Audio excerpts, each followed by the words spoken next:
The union government has been in hand in glove with the then state government in creating the havoc in the state. The same said that whatever he did was on the advice and the consent of the Prime Minister Modi and the Home Minister Mr. Amit Shah. तथ्यों के बिना सदन में बात नहीं करनी। Governor अभी 356 में हेड कर रहे हैं और गवर्नर के रोल को यहां नहीं डिस्कस किया जा सकता सर। यही कॉन्स्टिट्यूशन कहता है, यही रूल कहता है। Shri A B Akoijam.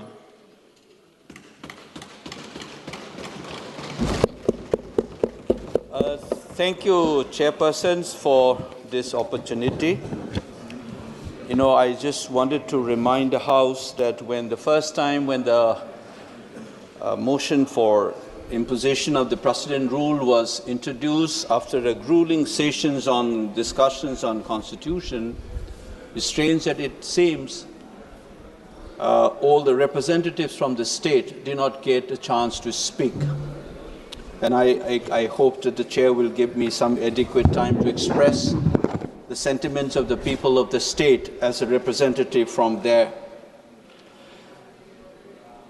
Chairperson, Mr. Speaker, Mr. Speaker, what I need to do is that just as we had a long discussion on Sindoor, I expect in the last 1 year that the House will discuss Manipur given the gravity of the situation there.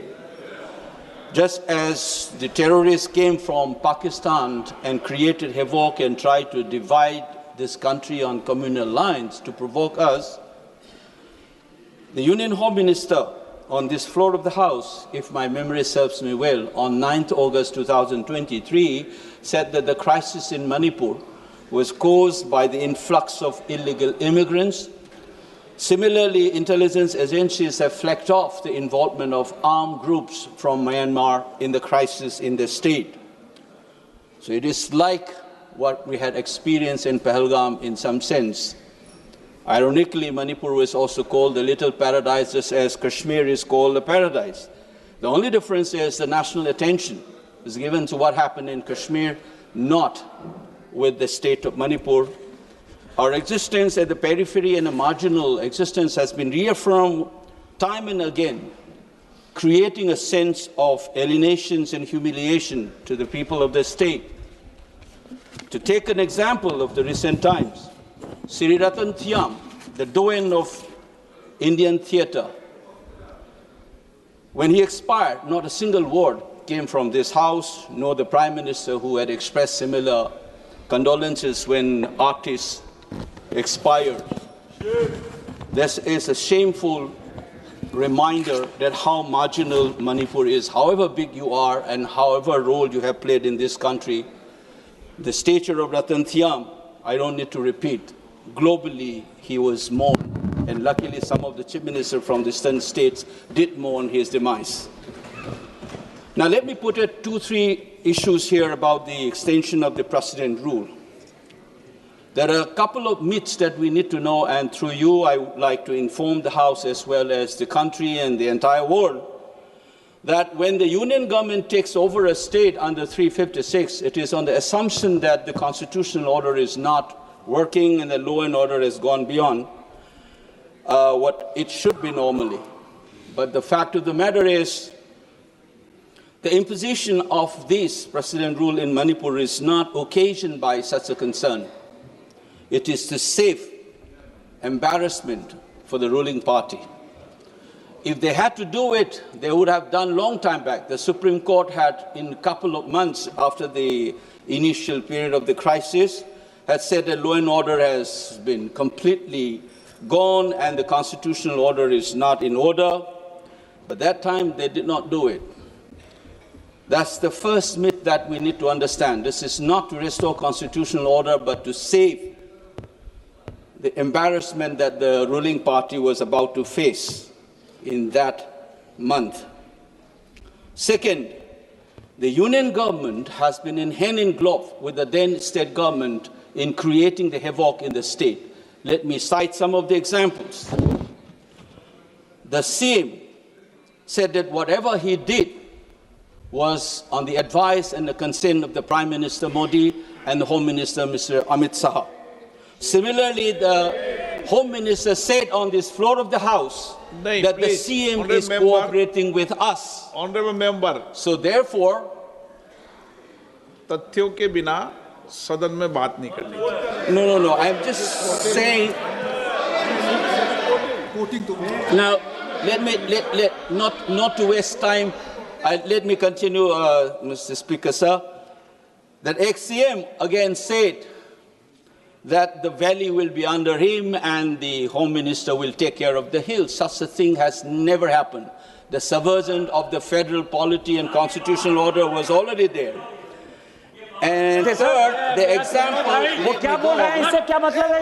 the state government, the Union Home Minister has been dictating terms with the then state government in terms of appointing officials, as if the now, an erstwhile Article 257A, as if that is still operational. The Union government was dictating terms to the state government, changing officials, and so much so that some of the officers of the Central Security Forces bluntly on record says that we don't take orders from the state government, we take it from the Union government.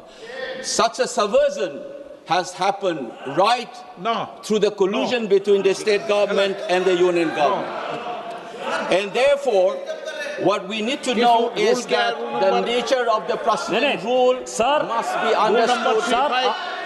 Rule जो है ये 353 में sir वहां के जो governor हैं, governor अभी 356 में हेड कर रहे हैं और गवर्नर के रोल को यहां नहीं डिस्कस किया जा सकता सर।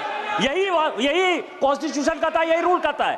353 कहता है वहां गवर्नर रूल है, गवर्नर वहां शासन कर रहे हैं, गवर्नर क्या कर रहे हैं वो नहीं डिस्कस हो सकता है यहां पर। Mr. Speaker, sir, I hope so. Let's first have a clarity that the precedent rule in Manipur was not imposed in order to recover a constitutional order, because in collusion with the then state government, the Union government itself has subverted the constitutional order, and they are creating that kind of a lawlessness for 2 years. Now, the other point why we should not be extending a precedent rule, given these reasons, we must also remember that 356 is supposed to be used in the rarest of the rare moment.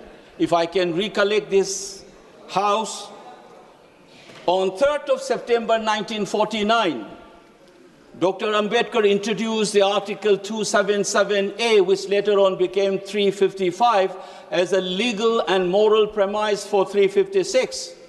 We are supposed to use this very judiciously because the mandate of the people should govern the people rather than precedence rule. That was the clear position. So is the judgment on Supreme Court judgment on Bomai case, as well as Sarkaria Commission had reminded us that these particular provisions should not be used in a whimsical reasons.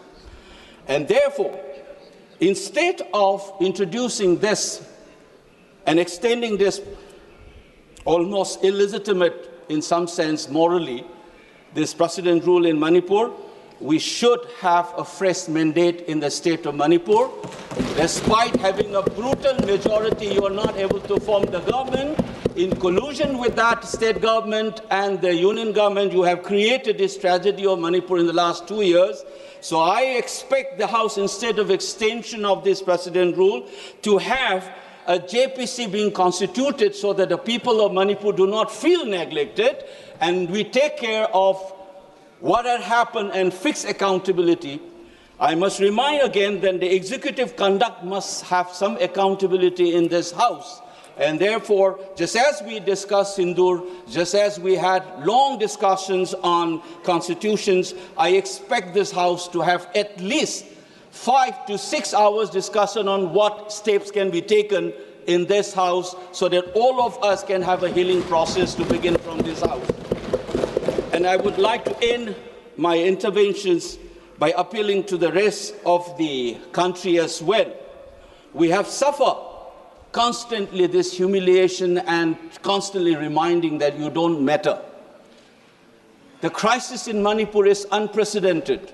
Our LOP has said it. You have never seen the challenge to the Indian state's legitimate use of physical force has been challenged. Nowhere has it happened. The partition of 1947 is a living reality in Manipur today. The freedom of movement, the Meiteis cannot travel on the national highways just as the Kukis cannot. All the citizens should have access to these movement, freedom of movement. We are not able to have it. And I expect this House, therefore, to be more serious rather than reducing this kind of extension as a mere formality and ritual. The pain and suffering of the people of that state. And so far as the 19th state of this union, this House must take it seriously, just as you have taken seriously on the question of Pahalgam and that of any other issues in this country.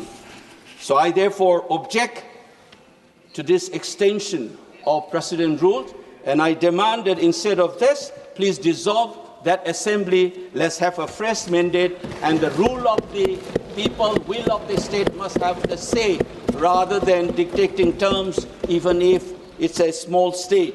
Thank you, Mr. Speaker, sir.